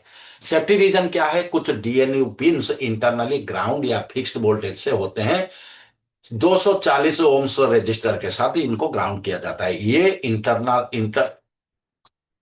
इंटेंशन तेरी, ये इंटेंशनल होता है ताकि चिप स्टेबल रहे, पर एक्सटर्नल कनेक्शन स्ट्रिक्टली फॉरबिडन है। एक्सटर्नल मतलब तुम लोग इसको इस्तेमाल नहीं करोगे, सीधा सा बात है, ये तुम लोगों के इस्तेमाल के लायक नहीं है, और इसीलिए इसको ग्राउंड कर दिया जाता है। इसके बाद आते हैं VSSQ1। ये क्या होता है, इसको देखते हैं। VSSQ1 क्या चीज है, ये कॉपी करते हैं, सिमेटिक में चलते हैं, पेस्ट कर देते हैं, सर्च करते हैं, तो ये आ गया VSSQ के बहुत सारे ऑप्शन। अगर सर्च करते हैं तो यहां से, अरे बाप रे, ये तो VSSQ इतना सारा है, फिर VSS1, VSSC, VSSM, VSSF, ये बहुत सारा है। तो ये VSSQ क्या होता है देखते हैं। VSSQ क्या होता है? Full form voltage source supply for आयो ग्राउंड। क्या रामचरण, रामचरण ये गुरुजी, दिमाग में तबला बज रहा है ये गुरुजी कुछ क्या बे? क्या यहाँ पर इतना कौन कौन आप है तो आप दिमाग में तबला क्यों बजेगा? सा कोई नहीं, याद नहीं आएगा तो आपको पूछूंगा तो बोल देगा ना। चलो ठीक है। तो VSSQ क्या होता है ना? वोल्टेज सोर्स सप्लाई फॉर आयो ग्राउंड। आयो ग्राउंड के लिए, यानी कि जो हमारा इनपुट आउटपुट वोल्टेज होता है, जो कि हमारा लगभग लगभग 1.8 होता है, तो उसको उसको एक क्लियर सोर्स देने के लिए इसका ग्राउंड आईसी से अलग होता है। यह बेसिकली आयो ग्राउंड का रेफरेंस होता है, जो डी रैम और नांड के डाटा पिंस को, जैसे DQ, DQS, CA, CMD के लिए यूज होता है। किसके लिए यूज होता है? DQ, DQS, CA और CMD के लिए यूज होता है। मतलब जितने भी हाई स्पीड सिग्नल चिप के भीतर जाते हैं, उनका ग्राउंड रेफरेंस पिन VSSQ होता है। अब क्लियर हो गया क्या? या इसको और थोड़ा अलग तरीके से समझे ताकि हमें समझ में आ जाए? गुरुजी ये पिन दिखाइए ना, VSSQ वाला। ये है ना VSSQ, ये क्या है? सारा ग्राउंड हुआ है ना, देखो ग्राउंड है ना, सारा ग्राउंड है ना। जी जी जी जी सर। इसका मतलब क्या है? इसका मतलब को हम थोड़ा समझेंगे, इसका मतलब को हम थोड़ा समझेंगे, बाद में फिर यहां पर आएंगे, लेआउट में चलते हैं और इसका पावर आईसी को हम कॉपी करते हैं। यह है इसका पावर आईसी। पावर आईसी को कॉपी करते हैं और डायग्राम में लेके पेस्ट कर देते हैं।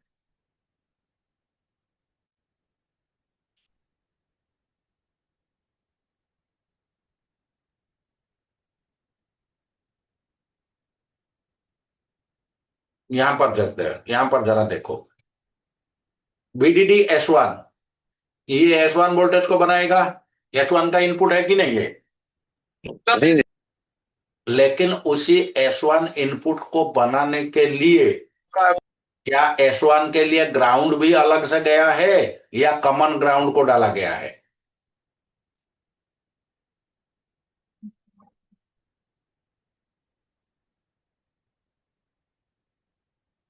क्या हुआ? अलग से ग्राउंड है गुरुजी। और ऐसा करने के पीछे कंपनियों का या आईसी निर्माता का क्या मतलब है? ऐसा क्यों वो करते हैं? पूरी सेक्शन वाइज ग्राउंड करते हैं अलग अलग। ये बात तो सही है, लेकिन क्या है कि हमें हर एक सेक्शन को क्लीन ग्राउंड चाहिए। हमें हर एक सेक्शन को क्लीन ग्राउंड चाहिए, और क्लीन ग्राउंड के लिए आईसी अपना सेक्शन बनाता है। उसी तरह जो हम लोग अभी देख रहे थे, VSSQ, ये आईसी के ये सारे section DQ, DQS, CA, CMD के लिए स्पेशल ग्राउंड। स्पेशल ग्राउंड होता है। यानी कि अगर इनको हम करंट कॉमन ग्राउंड कर देंगे तो ये आमतौर पर काम करेगा नहीं, इसीलिए इनका ग्राउंड अलग होता है। जहां पर हमें fluctuate free, other signal free, other आयो फ्री वोल्टेज चाहिए होता है, वहां पर हम लोग अपना ग्राउंड को अलग करते हैं, तभी जाके काम बनता है, नहीं तो काम बनेगा नहीं। ये था इसका मतलब।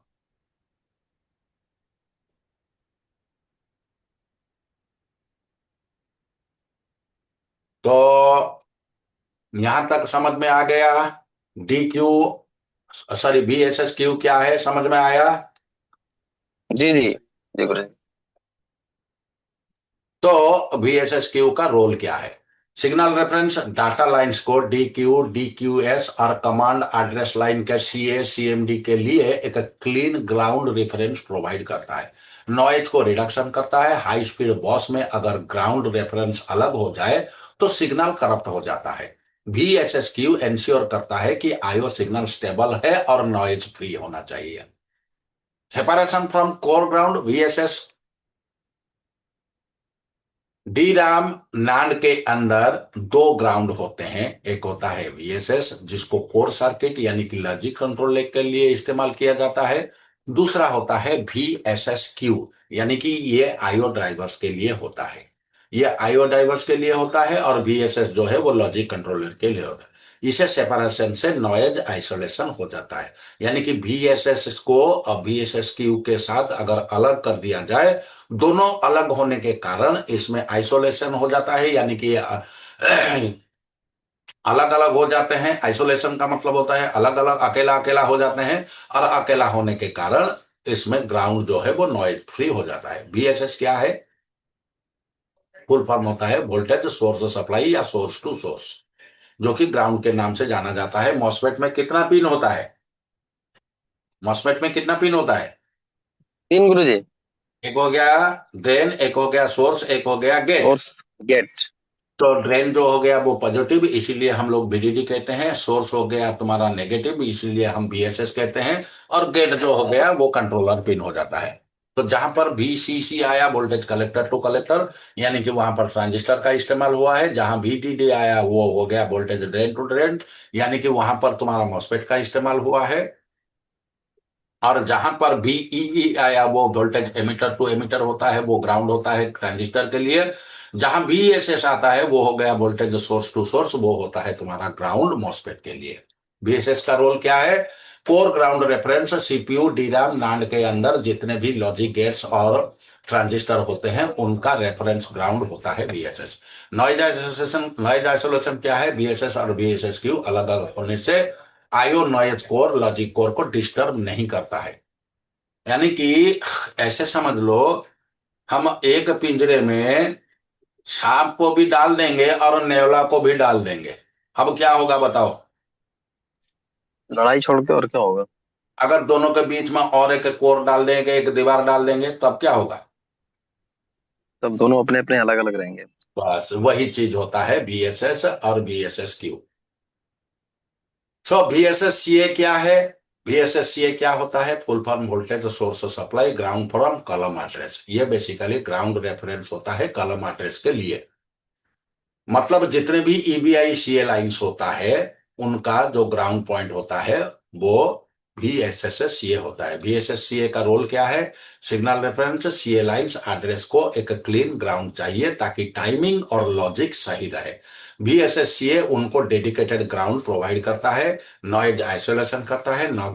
अगर CA लाइन और डाटा लाइन एक ही ग्राउंड से शेयर करते हैं तो नॉइज मिक्स हो जाता है, इसीलिए मैन्युफैक्चरर ने इनको अलग ग्राउंड बना के दिया है। VSSCA सिर्फ CA के लिए इस्तेमाल होता है। स्टेबिलिटी क्या है?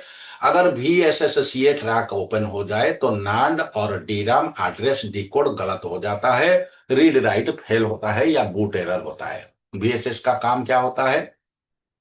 VSSM का क्या क्या होता है? फुल फॉर्म होता है voltage source supply ground for memory core. Ground for memory core, ये बेसिकली मेमोरी कोर ग्राउंड होता है जो DRAM नांड के इंटरनल कोर सर्किट के लिए डेडिकेटेड होता है। मतलब जितने भी internal storage cell, sense amplifier, row column decoders होते हैं उनके लिए यह ग्राउंड रेफरेंस होता है। VSSM का रोल क्या है? कोर ग्राउंड रिप्रेजेंट DRAM और नांड के अंदर जो एक्चुअल मेमोरी सेल यानी कि बिट स्टोरेज होते हैं वो VSSM ग्राउंड के एग्नेस्ट ऑपरेट करते हैं। नॉइज आइसोलेशन क्या होता है? VSSM को अलग रखता है ताकि IO ग्राउंड और VSSQ और CA ग्राउंड इनकी नॉइज कोर मेमोरी को डिस्टर्ब ना करे। स्टेबिलिटी क्या है? अगर VSSM ट्रैक ओपन हो जाए तो मेमोरी सेल्स अनस्टेबल हो जाते हैं और रीड राइट फेल हो जाता है और फोन डेड बूट होता है। फिर आता है VS5 क्या होता है? VS5 क्या होता है? फुल फॉर्म होता है, कॉमन कन्वेंशन में क्या लिखा जाता है? Voltage source supply flash rail group 5। यानी कि इसमें और भी लाइन हो सकते हैं। ये 5 होता है। ये एक dedicated ground power reference pin होता है जो नॉन फ्लैश के इंटरनल आरए सेक्शन के लिए यूज होता है। VSF का मतलब होता है वोल्टेज सोर्स फॉर फ्लैश, और 5 का उनका इंडेक्स या ग्रुप नंबर होता है यूं, क्योंकि एक चिप में मल्टीपल VSF रेल हो सकते हैं, VSF1, VSF2, VSF2, 5 up to ऐसे होते हैं। फिर आते हैं VDD-Q1। VDD-Q1 क्या होता है? फुल फॉर्म होता है voltage domain, voltage drain for data Q, voltage drain for data Q. ये पावर रेल होता है जो DRAM नांड के आईओ बफर्स को DQ DQS CA लाइन को पावर देता है। क्या बता सकते हो आप बफर क्या है? कौन बताएगा बफर क्या है? क्या आजाद सो गया? बफर सर एक तरह का स्टोरेज होता है सर, मतलब वहां पे चीजें रखी रहती हैं, फिर वहां से उठाना है फिर रखना है, तो एक बराबर बना के रखता है उसको। बहुत मार पड़ेगा तेरे को बेटा, बहुत मार पड़ेगा, इतना मार पड़ेगा कि एक बार में तुम्हें याद रह जाएगा बफर क्या है।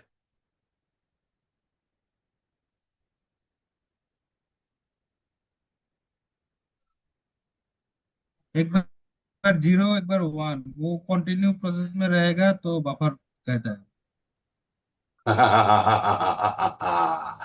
याद रखा है नूरुल हसन, याद रखा है। हाँ सर। हाँ, कहाँ गया? मैंने कहाँ लिखा है वो तो दिखा दूं।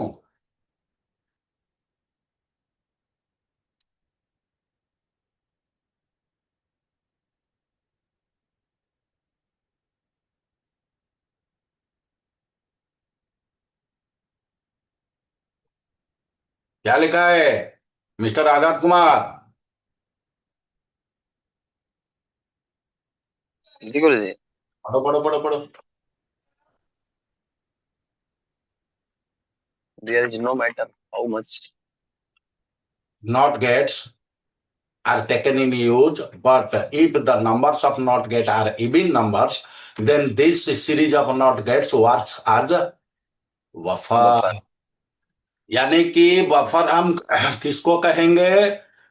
वोल्टेज दिया, आउटपुट मिला, वोल्टेज नहीं दिया, आउटपुट नहीं मिला, इसको कहते हैं बफर।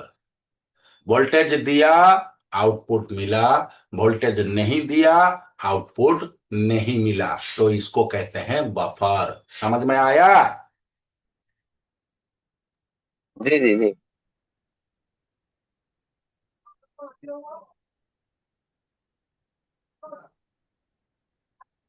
VDD-Q1 का रोल क्या है? आईओ ड्राइवर पावर DRAM नांड के डाटा लाइंस को DQ DQS और कमांड एड्रेस लाइन को CSCMD के लिए ड्राइव करने के लिए VDD-Q रेल से पावर मिलता है। सिग्नल इंटीग्रिटी क्या है? अगर VDD-Q स्टेबल ना हो तो आईओ सिग्नल वीक या नॉइजी हो जाते हैं, डाटा करप्शन हो जाता है।